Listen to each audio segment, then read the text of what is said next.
Bonjour, dans le cadre de notre forum de consultation sur le soutien à domicile, nous allons maintenant nous entretenir avec Louise Boivin, une chercheuse qui étudie les conditions de travail dans les services de soutien à domicile depuis une vingtaine d'années. Louise Boivin est affiliée au collectif de recherche Créatas et professeure associée à l'Université du Québec en Outaouais. Louise Boivin, bonjour. Avant de nous, Bonjour. bonjour. Avant de nous parler de la main-d'œuvre et des conditions de travail dans le soutien à domicile, pouvez-vous nous parler du contexte global dans lequel elles s'inscrivent? Oui, tout à fait. Ben, les réformes des gouvernements successifs se sont basées sur la marchandisation des services de soutien à domicile. Et la réforme du B va dans la même direction, même si la nouvelle politique de soutien à domicile promise n'est pas encore connue. La marchandisation, c'est d'organiser les services selon une logique industrielle, comptable, en minimisant les coûts, comme s'il s'agissait de marchandises justement produites sur une chaîne de montage et non pas de services auprès d'êtres humains, de services qui sont essentiels à leur dignité puis qui ont une forte dimension relationnelle, émotionnelle. Donc, la marchandisation a deux axes. D'abord, la privatisation, c'est-à-dire le transfert croissant de la prestation de services vers le secteur privé. Et ça se fait surtout dans une des composantes du soutien à domicile, soit l'aide à domicile, donc l'assistance personnelle et l'entretien ménager. Puis le deuxième axe de la marchandisation, ce sont les pratiques de gestion des services publics qui sont inspirées du secteur privé. Donc, c'est souvent identifié comme la nouvelle gestion publique ou la gestion lean ou le toyotisme, parce que ça a été développé dans l'industrie automobile Toyota. Et ces pratiques, elles affectent tant l'aide à domicile que les services professionnels, hein, les services infirmiers ou travail social, ergo, physio, etc., les services publics qui composent le soutien à domicile. Merci Louise Boivin. Mais quelles sont ces pratiques de gestion et quels sont leurs impacts sur le travail et les services?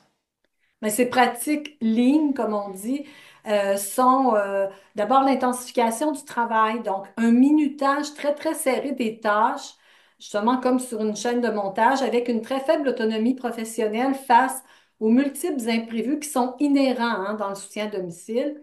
Et puis, c'est aussi des pratiques qui mettent l'emphase sur l'aspect technique, curatif, au détriment du relationnel, de la prévention. C'est aussi ce sont des contrôles accrus par les gestionnaires pour imposer des normes de rendement puis vérifier leur respect. Puis évidemment, tout ça a un impact sur la qualité des services, hein, et même sur l'accessibilité parce que les listes d'attente qui sont liées au manque de personnel, ben, elles découlent des difficultés de rétention, de recrutement du personnel dans de telles conditions de travail.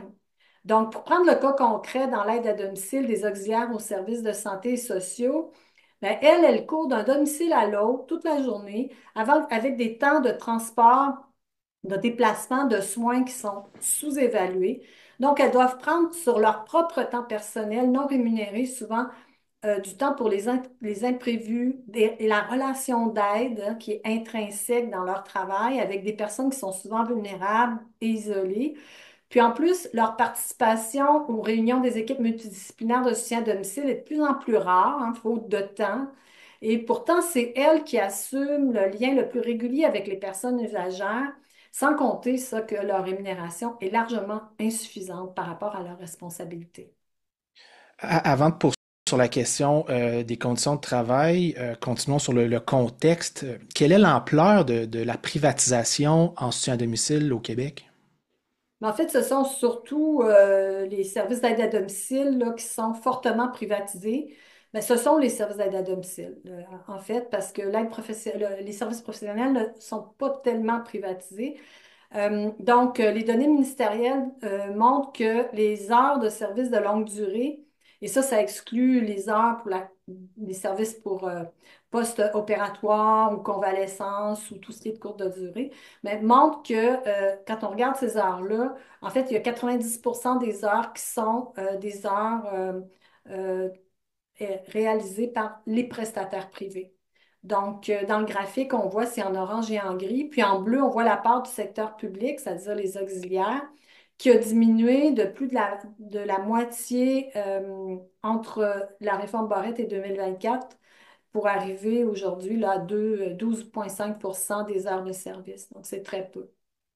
Et donc, dans ces services privés, pouvez-vous un peu nous parler des conditions de travail des personnes soignantes?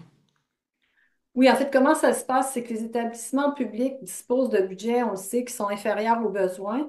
Donc, ils vont chercher à atteindre des objectifs en termes de volume d'heures à réaliser euh, en recourant aux prestataires privés qui sont disponibles sur le territoire et qui peuvent fournir le maximum d'heures de travail à un coût moindre hein, que le personnel des établissements publics pour exécuter les plans de services qui sont déterminés par les établissements publics. Donc, quand on regarde le schéma, en fait, on voit la panoplie de prestataires privés qui sont impliqués dans l'aide à domicile. Là dans ce 90% d'heures longue durée. Donc, il y a d'abord les agences de placement qui offrent des très faibles rémunérations et conditions de travail, là, c'est connu, mais leur coût a explosé pour différentes raisons, là, on n'a pas le temps d'élaborer, mais le gouvernement a donc décidé en 2023 de limiter leur utilisation dans le réseau, donc dans le soutien à domicile, et ça va y aller progressivement entre avril 2025 octobre 2026, là, région par région.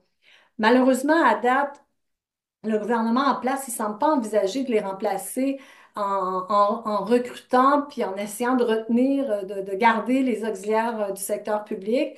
Il faudrait grandement améliorer leurs conditions de travail pour ce faire. Donc, parce que les auxiliaires du secteur public, là, elles étaient 6 800 en 2023. Puis, dès 1980, au début de 1980, le ministre de l'époque, Denis Lazure, il disait on a besoin de 6 500 auxiliaires. Donc, on a à peine plus que ça aujourd'hui, puis la part de population de 75 ans et plus a plus que doublé depuis 1980. Donc, on est plus en ce moment à continuer, le gouvernement continue de donner une place accrue au privé. Donc, à la centaine d'entreprises d'économie sociale en aide à domicile, les ESSAD, en tout cas, c'est ce que dit le plan d'action sur les aînés de la ministre Bélanger, là, qui a sorti en mai dernier. Donc, en plus, c'est un plan qui laisse, en tout cas, entendre que la tarification de l'assistance personnelle par les ESSAD pourrait exister. Elle n'était pas à date. Dès lors qu'elle était prévue dans un plan de service. Donc, les ESSAD demeurent économiques pour le gouvernement parce qu'elles offrent des salaires, des avantages sociaux qui sont largement moindres que dans le secteur public. Et les quelques 9 000 postes de préposés d'aide à domicile dans les ESSAD sont souvent à temps partiel. Merci beaucoup, Louise Boivin. On parle souvent du chèque emploi-service. Donc, quelle est sa place dans le portrait et son impact sur les conditions de travail? Mais d'abord, il faut rappeler que ce programme gouvernemental et d'abord son ancêtre, là, l'allocation directe, ont été créés à la fin des années 70 à la demande du mouvement des personnes en situation de handicap pour leur participation sociale.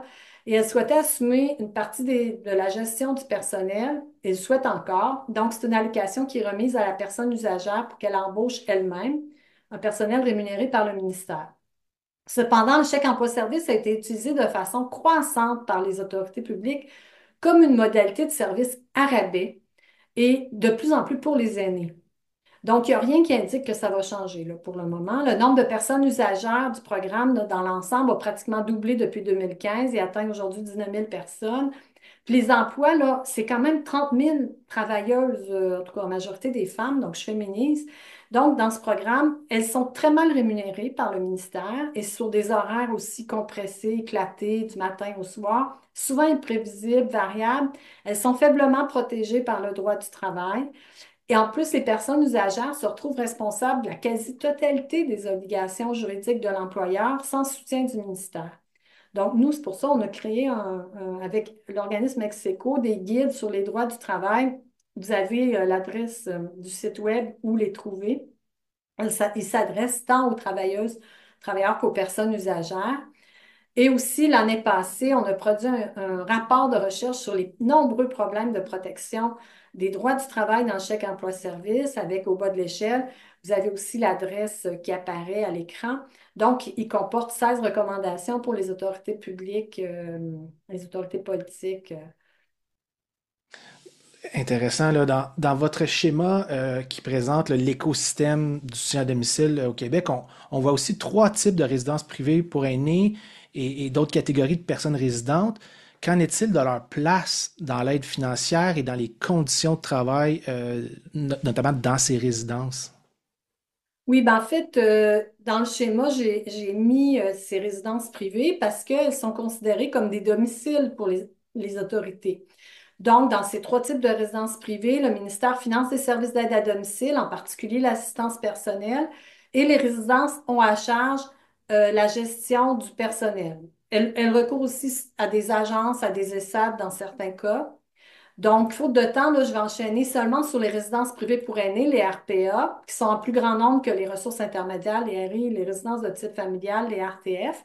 La quasi-totalité des RPA sont à but lucratif, donc mises sur un profit, et elles offrent des services d'assistance personnelle. Donc, il y a 5 grandes entreprises qui possèdent 35 des unités au Québec, et leur modèle d'affaires est basé sur une main-d'œuvre à faible rémunération et conditions de travail. Et ce qui est extrêmement grave, c'est que dans les RPA, évidemment, il y a aussi une pénurie de main-d'œuvre, entre guillemets, donc à cause des conditions de travail. Donc, il y a près de 1000 préposés qui ont été embauchés par les RPA via le programme de travail étranger temporaire, le PTET, qui impose ce qu'on appelle des permis de travail fermés, c'est-à-dire qui sont réservés à un unique employeur. Et ce qui fait que c'est très difficile de changer d'employeur. Donc, nos recherches auprès de travailleuses sur le PTLT nous ont amené au même constat que celui du rapport spécial, du rapporteur spécial de l'ONU. Il a dit que le PTET au Canada rend les travailleurs migrants vulnérables aux formes contemporaines d'esclavage, car ils ne peuvent pas dénoncer les abus sans craindre d'être expulsés. Donc, ça va aussi loin que ça, la dégradation des conditions de travail dans l'aide à domicile. Donc, est-ce qu'on peut dire que sur le plan de la qualification du personnel, qu'il y a des différences entre le secteur public et les divers types de prestataires privés? Et si oui, quelles sont ces différences? Oui, ben en fait, il faut d'abord préciser hein, que le travail dans l'aide à domicile puis les savoirs qu'il implique sont historiquement dévalorisés, associés aux tâches domestiques qui sont aussi dévalorisées, puis à une supposée nature ou culture des femmes, des personnes racisées immigrantes qui sont très fortement présentes dans ces emplois. Donc, c'est tout le contraire, en fait. Le travail est loin d'être facile. Il exige de multiples savoirs. Il n'y a rien de naturel. Puis il faut aux travailleuses un réel pouvoir collectif pour négocier leurs qualifications, leurs conditions de travail, pour contrer du moins partiellement ces préjugés sur la valeur du travail. Puis le problème est que dans les services privés, la syndicalisation, c'est un droit constitutionnel hein, quand même. La syndicalisation, elle est impossible dans les agences, dans le chèque emploi-service, et elle est faible dans les ESAD, l'économie sociale, et dans les résidences pour aînés, sans parler du très faible rapport de force pour négocier là, quand il y a des syndicats présents. Donc, même si les tâches se ressemblent grandement entre le secteur privé ou le secteur public, sont très similaires, les qualifications reconnues à travers les exigences de formation pour les postes sont largement inférieures dans le privé. Donc, je vais donner un seul exemple. La formation exigée pour les postes d'auxiliaire dans le public est de 870 heures, mais celle dans les entreprises d'économie sociale est 6 fois plus courte, de 139 heures, mais elle se retrouve à faire des tâches souvent très similaires d'assistance personnelle qui comportent de plus en plus souvent des soins qui étaient auparavant faits par du personnel infirmier. Pour terminer, les personnes proches aidantes, on ne peut pas les oublier. L'écosystème du soutien à domicile dépend pour une large part sur des personnes proches aidantes. Quel est l'impact de cette marchandisation des services de soutien à domicile sur les personnes proches aidantes? Moi, je n'ai pas étudié cet impact, mais certaines chercheuses l'ont fait, dont une étudiante que j'ai encadrée à la maîtrise, Marie-Hélène Verville. Dans son mémoire, elle constate, en tout cas sur le territoire du CIUS de l'Est de l'île de Montréal, comment les proches aidantes se retrouvent mobilisés à fournir des soins, des services pour la réalisation des plans de services qui sont prévus par les établissements publics. Parce que face à l'instabilité du personnel du secteur public et des agences, elle se retrouve elle-même à assurer le suivi avec l'établissement public, la surveillance des prestations, des absences notamment, en plus de compenser pour les bris de service. Puis, donc, plusieurs se tournent vers le chèque emploi-service pour essayer d'avoir une stabilité de personnel, mais là, elles se retrouvent avec un lourd rôle de gestion puis de coordination des services et du travail. Donc, pour conclure, on peut dire que la stabilité du personnel est essentielle à la continuité des soins. Et donc, je pense que ça nécessite une réétatisation des services d'aide à domicile et évidemment de meilleures conditions de travail et une syndicalisation, une négociation de ces conditions, de ces qualifications au niveau national et puis dans un cadre de gestion décentralisé et démocratisé. Donc, le chèque emploi-service, oui, il doit demeurer accessible pour les personnes qui en font le choix, qui sont aptes à gérer les obligations de l'employeur, mais il doit être profondément réformé pour que les droits du travail soient protégés, comme on l'a indiqué dans notre rapport en 2023. Louise Boivin, au nom de l'AQDR de l'Outaouais et d'Action Santé Outaouais, merci beaucoup. Ça m'a fait plaisir.